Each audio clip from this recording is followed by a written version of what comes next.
It is important to abide by the following safety guidelines prior to performing maintenance on this equipment. Turn off electrical power, depressurize, and de-energize this product. Wear proper personal protective equipment, PPE, that meets plant requirements and any applicable health and safety laws or regulations. Consult the product's instruction manual for further details. From time to time, your sanitary valve requires routine maintenance to ensure peak operating efficiency.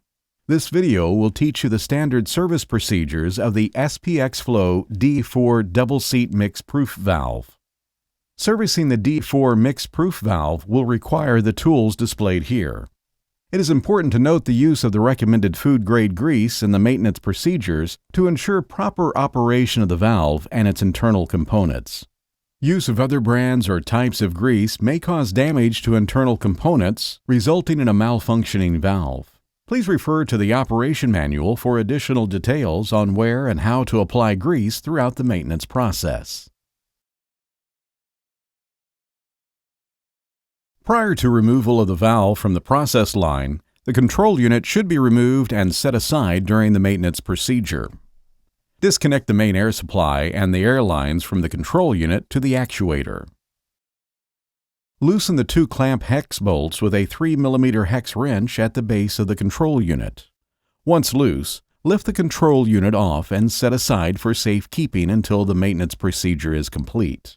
For valves designed with the proximity switch holder, release the screws at the proximity switch holder and remove. Before attempting removal of the valve insert from the process line, verify that pumps are locked out and tagged out and that all pressure has been removed from the process line.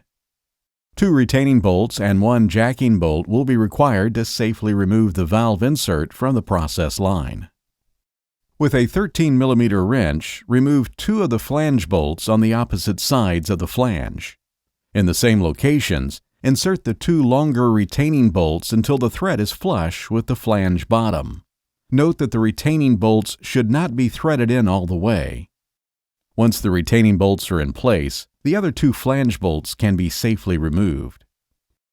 Insert the jacking bolt into the threaded jacking bore and turn with a 13 mm wrench until the valve insert is elevated from the flange slightly and the seal has been broken. Do not remove the screw. It helps to reinstall the valve insert. It is now safe to remove the retaining bolts and lift the valve insert from the valve body. Carefully lift the valve insert vertically out of the valve housing. After the valve insert is removed from the valve housing, the lower shaft seal and guide ring should be removed. Place the point of the disassembly tool along the side of the shaft seal and pull it out through the top of the housing. Place the metal point of a hook in the gap of the guide ring. Slightly turn the hook to lift the piston ring out of the groove and housing. With the valve insert removed from the body, the valve can now be taken to a workstation to complete the maintenance procedures. Note that removal of yoke cover guard is not necessary unless better viewing of the yoke area is desired. Remove the operating cam from the guide rod. In order to take off the adapter, remove the 4 screws. With 2 17 mm box end wrenches, remove the self-locking nut located below the lower shaft. Slide the lower shaft off the guide rod. To remove the lower seat seal, place the point of a pick tool along the side of the seat seal and pull it out of the groove, taking care not to scratch the lower shaft. Once the seat is partially removed from the groove, the remainder of the seat can be pulled out by hand. Next, take the quad ring out of the groove. With a 24 mm box end wrench, continue with the removal of the stop screw, exposing the lock washer and safety nut that is located on top of the main actuator cylinder. Take the guide rod out through the top of the actuator. Remove the operating cam at the upper shaft. Unscrew the safety nut. Hold up the lock washer with a 30 mm wrench to keep it from turning. Caution should be taken to keep the wrenches straight to avoid seizing or cross-threading when unscrewing. Remove the lock washer. Lift the actuator assembly with yoke off the upper shaft assembly. Next, slide the shaft bearing over the balancer of the upper valve shaft. With the shaft bearing in hand, remove the upper shaft seal and piston rings from the grooves. Note the static O-ring on the outside of the shaft bearing does not require routine replacement. To remove the seals in the upper shaft, place the point of the pick tool alongside of the seat seal and middle seal and pull them out of the groove, taking care not to scratch the upper shaft. Once the seats are partially removed from the groove, the remainder can be pulled out by hand. The quad ring must also be removed from the inside groove. Make sure that all seals and bearing surfaces in the product area are slightly greased before their installation. First, install the quad ring in the upper shaft.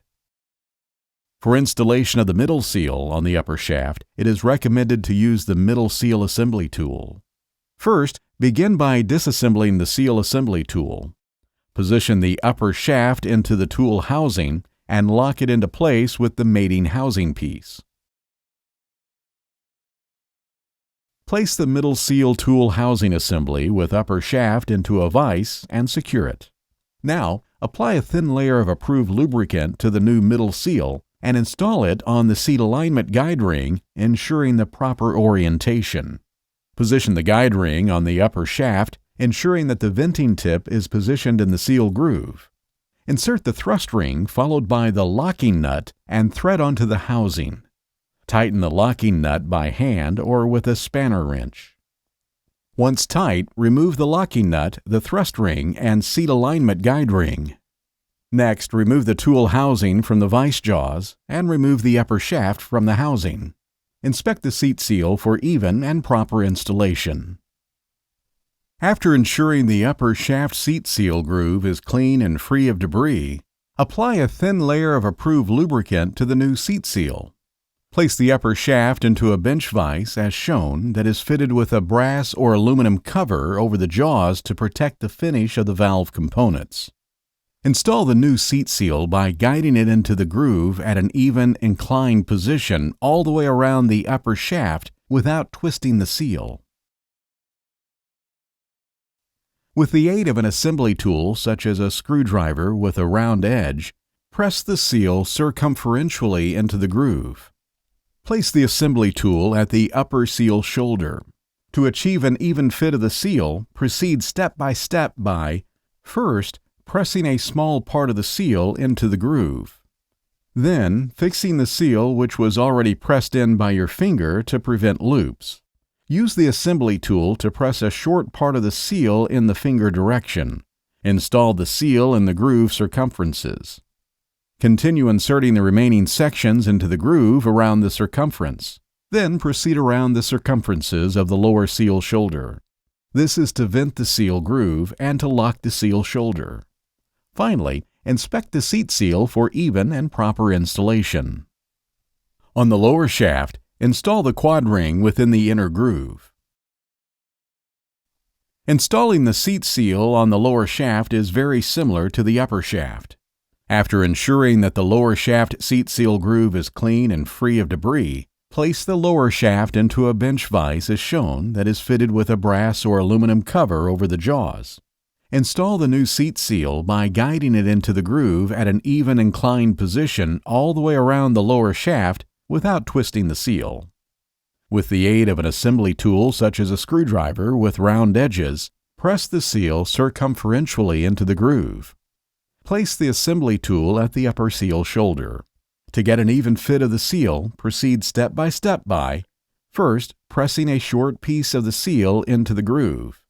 Then, fixing the seal which was already pressed in by your finger to prevent loops. Use the assembly tool to press a short part of the seal in the finger direction. Install the seal in the groove circumferences. Continue inserting the remaining sections into the groove around the circumference.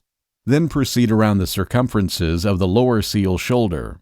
This is to vent the seal groove and to lock the seal shoulder. Finally, inspect the seat seal for even and proper installation. Apply a thin layer of approved lubricant and install the shaft seal, followed by the two piston rings in the upper shaft bearing. Slide the shaft bearing over the balancer of the upper shaft.